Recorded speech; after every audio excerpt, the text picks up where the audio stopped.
ಎಲ್ಲರೂ ನಮ್ಮನ್ನು ಕೈ ಬಿಟ್ರು ಅಂದ್ರೆ ಏನ್ ಮಾಡ್ತೀವಿ? ಏನಪ್ಪಾ ನನ್ನ ಜೀವನ, ನನ್ನ ಯಾರೂ ಹಚ್ಕೊಳ್ಳೋದಿಲ್ಲ, ಎಲ್ಲರೂ ಕೈ ಬಿಟ್ರು ಅಂತೀವಿ.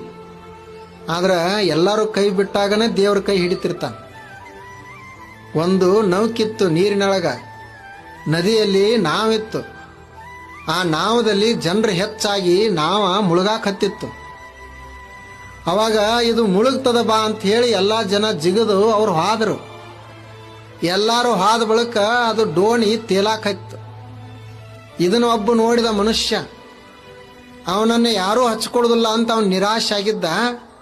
ಎಲ್ಲಾರು ಇದ್ದಾಗ ಅದು ಮುಳುಗಾಕತ್ತಿತ್ತು. ಎಲ್ಲರೂ ಕೈ ಬಿಟ್ಟು ಹಾದ ಬಳಿಕ ತೇಲಾಕತ್ತಿತ್ತು. ಹಂಗ ಸಂಸಾರದೊಳಗ ನಮಗೆ ಯಾರೂ ಹಚ್ಕೊಳ್ಳಿಲ್ಲ ಅಂದ್ರೆ ಹಿಗ್ಗ ಹಚ್ಕೊಳ್ಬೇಕು, ಇನ್ನು ನಾನು ತೇಲ್ತೀನಿ ಅನ್ಬೇಕು, ಇನ್ನು ನನ್ನ ಜೀವನ ಖರೆ ಜೀವನ ಇರುವುದು ಅನ್ಬೇಕು. ಯಾರೇ ಭಾಳ ಹಚ್ಕೊಂಡ್ರು ಅಂದ್ರೆ ಇನ್ನು ಮುಳುಗಿಸ್ತಾರ ಅಂತ ತಿಳ್ಕೋಬೇಕು.